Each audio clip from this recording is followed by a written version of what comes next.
오늘 본문의 제자들, 이 배 한 척이 있으면 갈릴리 바다를 언제나 건너 다닐 수 있다고 생각했습니다. 근데 오늘 본문에서 거대한 풍랑이 일어서 지금 제자들이 쩔쩔 매고 있습니다. 이것이 내 인생의 안전한 피난처가 아님을 지금 깨닫고 있는 겁니다. 오병이어의 기적을 경험한 제자들은 마냥 들떠 있었습니다. 이제 곧 예수님께서 로마를 물리치고 유대 왕이 되실 터인데, 그때가 되면 나는 뭘 하지?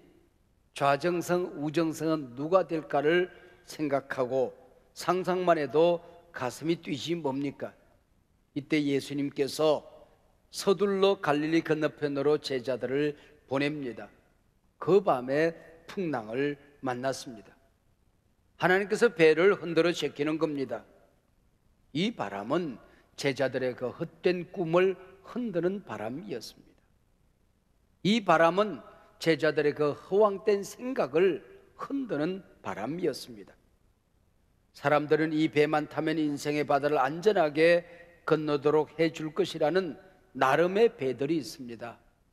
어떤 사람들은 돈이라는 배를 타고, 또 어떤 사람들은 직업이라는 배를 타고, 또 어떤 사람들은 부모라는 배만 있으면은, 자식이라는 배만 있으면은, 어떤 사람들은 권세, 어떤 사람들은 명예, 어떤 사람들은 친구, 어떤 사람들은 건강, 어떤 사람들은 경험이라는 이 배만 있으면은 인생을 안전하게 항해할 수 있다고 생각합니다. 어느 날 갑자기 그것이 내 곁을 떠난다면 나는 어떻게 될까요? 여러분 상상해 보셨습니까? 하나님의 자녀들이 하나님 외에 헛된 세상주를 붙들고 있을 때에 하나님은 그것을 흔드시는 겁니다. 그것 놓고 나를 붙들어라, 그래야 산다. 오늘 본문은 우리에게 말씀하고 있습니다. 고난의 바람은 왜 불어오는 걸까요? 오늘 설교 결론 끝났습니다. 지금 내가 붙들고 있는 그 헛된 것 놓고 하나님 붙들고 살라는 겁니다. 이제 졸리시는 분들은 주무셔도 괜찮습니다. 끝까지 가도 이 얘기입니다. 인생의 배에 예수님 모시고 살자. 헛된 세상줄 놓고 하나님 붙들고 살자. 이 진리 모르면은 안개 같은 인생길, 너는 실패하는 삶을 살게 될 거야. 그 얘기입니다. 오늘 본문 바로 직전에 예수께서 어린아이가 바친 작은 물고기 2마리, 보리떡 5개가 든 도시락 하나로 5천 장정이 먹고 12광주리가 남았습니다. 예수께서 그 후 즉시 재촉하여 제자들을 무리에서 떼어 배를 태워 갈릴리 건너편으로 보냅니다. 그리고 당신은 혼자 산에 올라가 기도하십니다. 한참이나 노를 저어가다가 이 모진 풍랑을 만나게 된 것입니다. 이 사건이 일어난 시간이 밤 4경, 칠흑같이 어두운 이런 새벽이었습니다. 등대 하나가 없던 시절 아닙니까? 24절에서만도 고난을 표현하는 단어가 3개나 등장합니다. 바람이 거스름으로, 2번째 물결이 일어나, 3번째 고난을 당하더라. 여기 고난이라고 번역된 이 말은 원문에서 바사노스 그렇게 기록되어져 있는데요, 이 말은 살 소망이 끊어진 절망적인 상황에서 울부짖는 아비 규환을 표현하는 단어입니다. 고난의 풍랑이 있는 바다, 이게 인생입니다. 짤막한 인생을 살아보시면서 지난 세월 모진 비바람 얼마나 헤치며 살아오셨습니까? 지금도 인생의 파도를 만나서 몸도 마음도 지치신 분들, 오늘 이 예배에 참석하시는 분은 아니 계십니까? 1년 이상 계속되는 전염병 팬데믹으로 사회적인 약자들이 큰 고통을 겪고 있습니다. 심리적인 고통, 우울증을 호소하는 사람들이 날로 늘어만 갑니다. 크고 작은 모든 교회들이 위기에 빠져 있습니다. 탈종교인들, 탈교회 현상들이 지금 점점 더 늘어나고 있습니다. 나이든 시니어들의 건강은 악화되고 젊은이들은 취업, 결혼이 꿈만 같습니다. 어린아이가 태어나는 울음소리가 점점 사라지고 있습니다. 위기 아닌 곳이 어디 있더란 말입니까? 모진 풍랑을 만나기 전까지 고통은 남의 얘기처럼 들려집니다. 그러나 그 모진 고통, 내가 당하고 나면 나 혼자만 온 세상 한복판에서 고통을 겪는 것처럼 느껴지는 것이 이 고통이란 놈의 묘한 특징입니다. 인생 살다가 내가 잘못하고 실수해서 겪어야 되는 고난의 풍랑이 있지요. 원인도 이유도 없건만은 우리 가정에 불행이 몰아쳐서 그 고통 가슴에 끌어안고 살아야 되는 사람들이 있습니다. 문제는 고난의 바람과 풍랑 때문에 망하는 사람들이 있는가 하면은 똑같은 고난이요 똑같은 풍랑인데 더 근사한 품성을 가지고 더 큰 복을 받으면서 살아가는 사람들도 있더라는 겁니다. 파도를 타며 즐기는 사람들, 서핑과 카약을 즐기는 사람들이 바다에는 언제나 있는 겁니다. 고난의 바람은 왜 불어오는 걸까요? 이 갈릴리 바다는 이름이 바다이지 게네사렛 호수라고 불릴 만큼 남북이 20km, 동서가 12km, 그렇게 크지 않은 호수입니다. 손바닥만한 내 인생, 내가 살면 100년을 삽니까? 200년을 삽니까? 근데 매일같이 걱정, 근심, 이별, 고독, 눈물, 한숨, 이토록 짤막한 인생길에 고난의 바람이 왜 이토록 모질게만 불어오는 것일까요? 요나야 불순종하다가 풍랑을 만났지만 본문의 제자들 예수님 말씀대로 순종하여 바다를 건너다가 모진 풍랑 만났습니다. 기도했습니다. 예배 잘 드렸습니다. 11조 떼먹은 적 별로 없는 것 같습니다. 기도로 눈물로 사랑하는 자식들 신앙으로 잘 양육하고 키웠습니다. 근데 왜 악한 자들은 형통하고 하나님의 자녀들이 고통을 겪어야 하는 것일까요? 내 곁에 아직도 예수를 믿지 않은 불신 가족들이 이곳저곳에 있는데 그들에게 어떻게 전도하라고? 너 예수 믿더니 나보다 잘된 게 뭐 있어? 그들의 비웃음 소리가 크게만 들려옵니다. 지금 배에 앉은 제자들, 바다가 낯설거나 배잡이가 서툴러서 당하는 어려움이 아닙니다. 12제자 가운데는 베테랑 어부들이 한둘이 아닙니다. 근데 오늘 풍랑 앞에서 속수무책 쩔쩔 매고 있습니다. 경험이 없거나 게으른 것도 아닌데 문득 찾아오는 고난 앞에 할 말 잃고 넋을 잃고 주저앉아 있습니다. 참 인생 아이러니지요. 어릴 때야 젊을 때야 어른들에게 인생이 뭡니까 물어보면 크면 알아 그러더라고요. 클수록 모르겠어요. 나이가 들수록 더 모르는 게 인생살입니다. 주님, 고난의 바람은 왜 불어옵니까? 9시간을 풍랑과 싸우며 기진맥진 지쳐가는 새벽 서너 시 예수님께서 바다 위를 저벅저벅 걸어오십니다. 두려워하는 제자들에게 안심하라. 나다 두려워하지 말아라. 나다 두려워하지 말아라. 헬라어 문법에는 원래 동사 안에 주어가 들어있어요. 주어를 쓰지 않습니다. 근데 나다 주어가 한 번 더 등장할 때가 있어요. 강조어입니다. 나다 두려워하지 말아라. 그 얘기는 고난의 바람이 왜 불어오는 걸까요? 묻는 사람들에게 나다, 내가 대답이다. 너 나 만나기 위해서, 내가 그 문제 한복판으로 들어가기 위해서 네가 고난을 당하는 거야. 나다, 그 얘기입니다. 32절 예수께서 배에 함께 오름에 바람이 그쳤습니다. 왜 고난의 바람이 불어올까요? 배 안에 있는 거기 누구도 이 질문을 하는 제자들이 없었습니다. 고난의 바람 왜 불까요? 아무런 의미 없는 질문이 되어져 버리고 말았습니다. 고난에 대한 궁극적인 대답이 이미 찾아온 것입니다. 예수가 대답이었습니다. 예수 만나는 게 대답이었습니다. 그 문제와 풍랑과 예수님이 만나는 것이 오늘 본문의 대답이었던 거죠. 예수님은 하나님의 아들이십니다.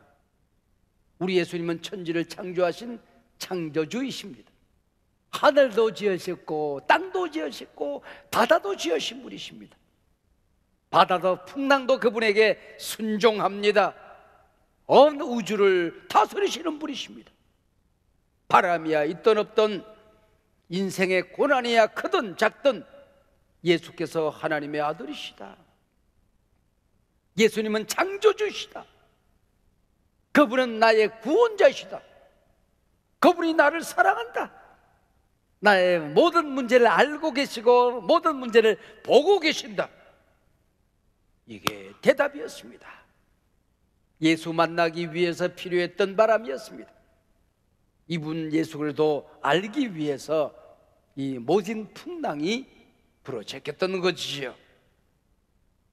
예수님 홀로 산에 계셨지만은 제자들이 가는 길을 보고 계셨습니다. 우리의 고통 다 알고 계십니다. 내가 당하는 풍랑 가운데로 문제 한복판으로 걸어오시는 것입니다.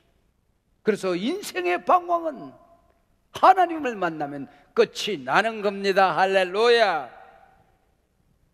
더하기를 처음 배우는 유치원의 아이가 있었어요. 손가락으로 더하기를 합니다. 1 더하기 1은 하나 둘 2. 너무 재미있었어요. 그래서 선생님이 기영이에게 기영이 대답해봐요. 네 선생님. 1 더하기 1은 2지요? 네. 2 더하기 2는 4지요? 네. 그러면 6 더하기 6은 얼마일까요? 큰일 났습니다. 손가락이 5개밖에 없는데 6 더하기 6이라고 그러니 깜깜해졌습니다. 눈이 뻘개지더니 왕 울음을 터뜨렸습니다. 왜 그래요? 그랬더니 쉬운 거는 선생님 지가 다 하고 어려운 걸 나한테 물어 그러는. 우리 하나님은 아무리 작은 문제도 무관심하지 않습니다. 우리의 작은 신음에도 응답하시는 분이십니다. 아무리 큰 문제도 우리 하나님께는 큰 문제가 없습니다. 어려운 문제가 없는 겁니다. 할렐루야. 주님 앞에 문제 가지고 가면 그 문제 맡아주신다는 겁니다. 사랑하는 성도 여러분, 오늘 풍랑 만나 당황하는 제자들의 모습 가운데에 내 얼굴이 보이는 분 아니 계십니까? 24절 25절 보세요. 고난을 당하더라 밤 사경에, 밤 사경, 날이 밝기 전 이런 새벽을 말합니다. 이때가 가장 어둡게 느껴진대요. 모두가 잠들어 있는 시간입니다. 이 마을 사람들은 밤이 늦어 제가까지 그물질을 하다가 늦잠을 자는 겁니다. 사람 살려 소리쳐도 듣는 이가 없습니다. 바다 한가운데 배가 10번 20번 뒤집혀져도 보는 이가 없습니다. 바로 이때 예수님께서 찾아오셨습니다. 예수님은 보고 계셨습니다. 아무도 도와줄 수 없는 그 순간 오직 예수님이 제자들을 찾아오신 것입니다.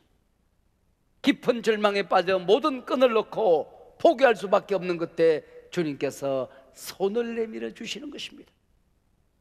인생의 막장, 나를 도와줄 사람 누구도 없을 때, 문제가 너무 커서 내 인생의 한계에 부딪혔을 때에 주님이 찾아오신 것입니다.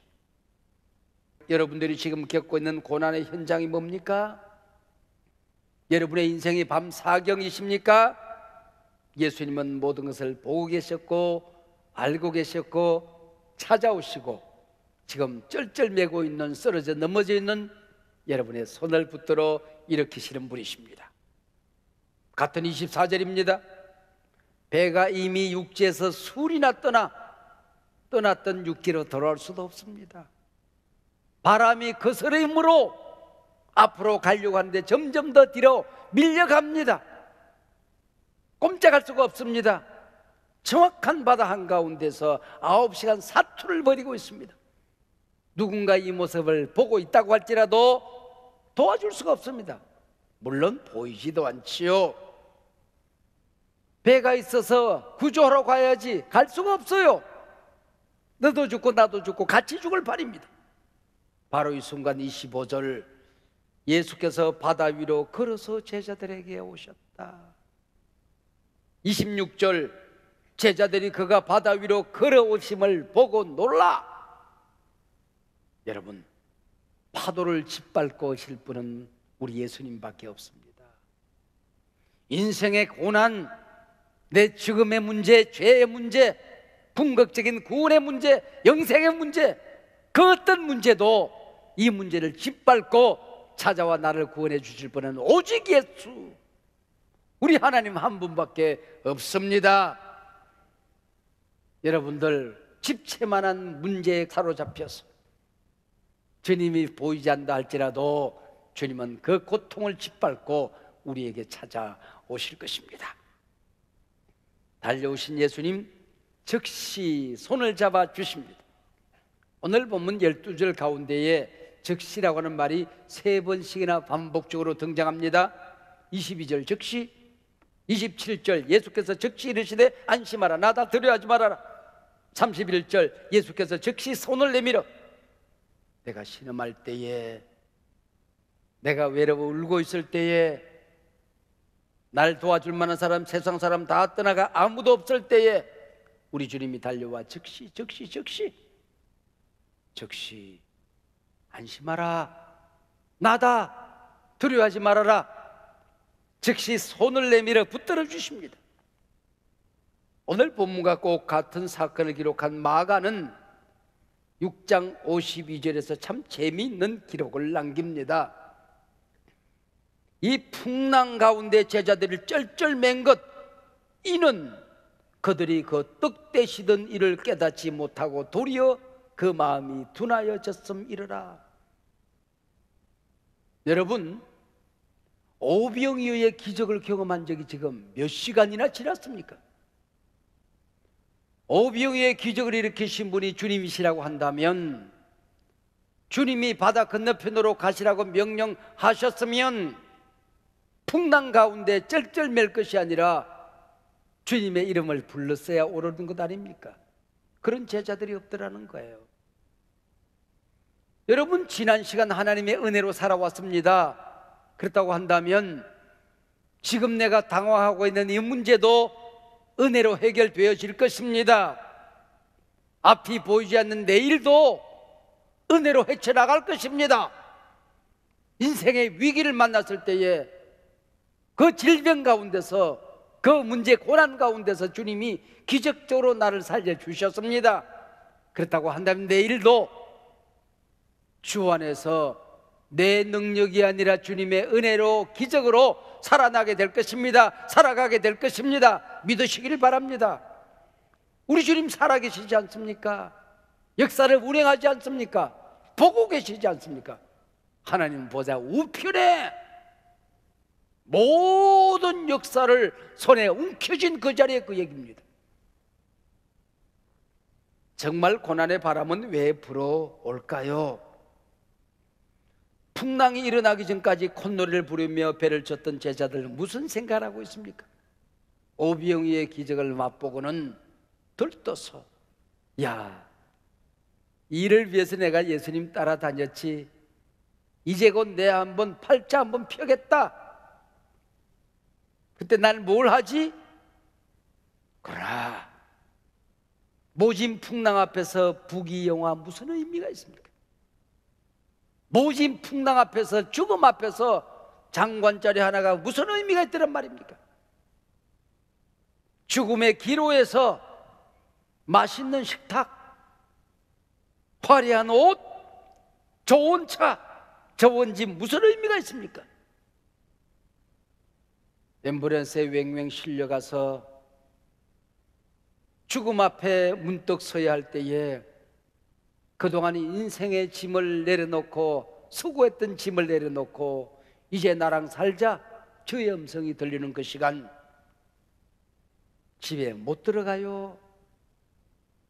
쌓아놓은 옷들 못 입어요. 그 산의 짐이 못 먹어요. 수위 있고 장례식장에서 가족의 울음소리를 들어야 하는 게 내 인생입니다. 마지막에 남는 게 있어요. 정말 내가 구원받았을까? 내 죄가 용서받았을까? 내 안에 영생이 있는가? 내가 천국에 들어갈 것인가? 이것만 남는 겁니다. 본문 31절 32절, 믿음이 작은 자여 왜 의심하느냐? 예수께서 배에 함께 오름에 바람이 그치는지라. 얘들아, 이제 바람 그쳤다 안심해라가 아니에요. 얘들아, 풍랑이 잔잔해졌잖아, 이제 두려워하지 마가 아니에요. 풍랑은 여전히 불고 있어요. 바람은 여전히 거세게 불고 있어요. 몸은 아파요. 사업은 여전히 어려워요. 고난이 떠나지 않았어요. 그러나 주님 만났어요. 그동안 잘된 것도 하나님의 은혜였고 이 고난도 주님 만나기 위해서였어요. 내 인생의 배에 주님 타시니 이제는 바람이 그치는 것은 시간 문제입니다. 할렐루야. 주님이 내 인생의 배에 오르시니 함께 하시니 바람이 그치는지라. 풍랑이 잔잔해졌느니라. 안심하라, 나다. 세상에서 조금 잘 나간다고 신앙이 있던 그 자리 교만이 앉았습니다. 기도하기 위해 곧잘 무릎을 꿇더니 언젠가부터 그 자리에 내 재주, 내 자랑, 내 경험이 떠아리를 틀고 앉았습니다. 그러나 지금 풍랑 만나서 예수님 다시 만났습니다. 모든 것이 하나님의 은혜임을 깨달았습니다. 고난이 감사 아닙니까? 풍랑이 은혜가 아닙니까? 그때 잘된 건 내 경험, 내 재주, 내 지식 아니었구나. 하나님의 은혜였구나. 고난당하고 많은 것을 잃고도 예수님 만났으니 감사한 것입니다. 결론은 예수였습니다.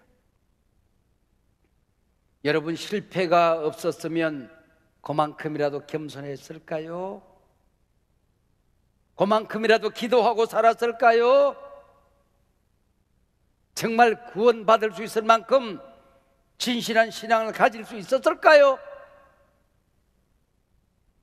몸 아프지 않으면 천국 생각이 나던가요?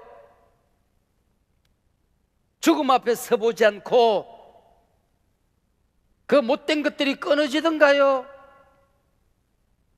그 죄, 그 이기심, 그 자존심, 그 세상줄,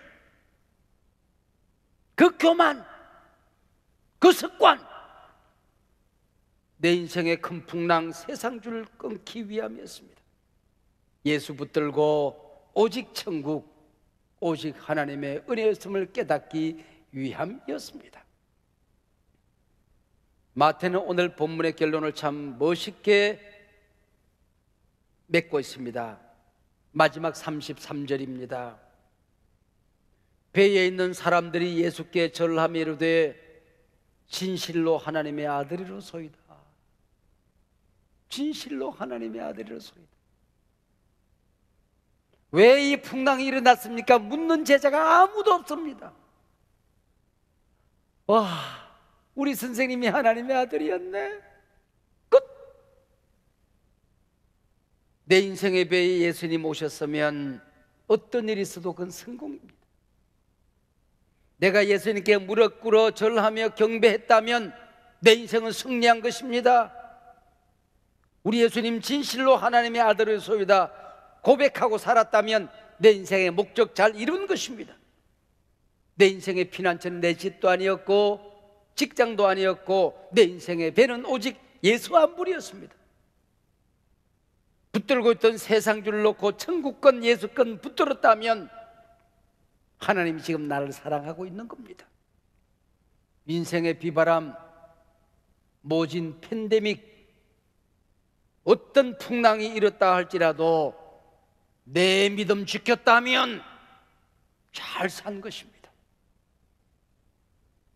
여러분이 어떤 고통 가운데, 어떤 시련, 어떤 실패 가운데 있었다고 할지라도 하나님 사랑하는 마음 변치 않았다면 여러분의 믿음은 진짜인 겁니다. 세상의 모든 소망 다 끊어져도 천국 소망, 예수 소망, 하나님 나라 소망 붙들고 살았다면 여러분 안에 예수님이 계신 것입니다. 여러분의 인생의 배 안에 주님이 오신 것입니다. 그것이 승리인 것입니다.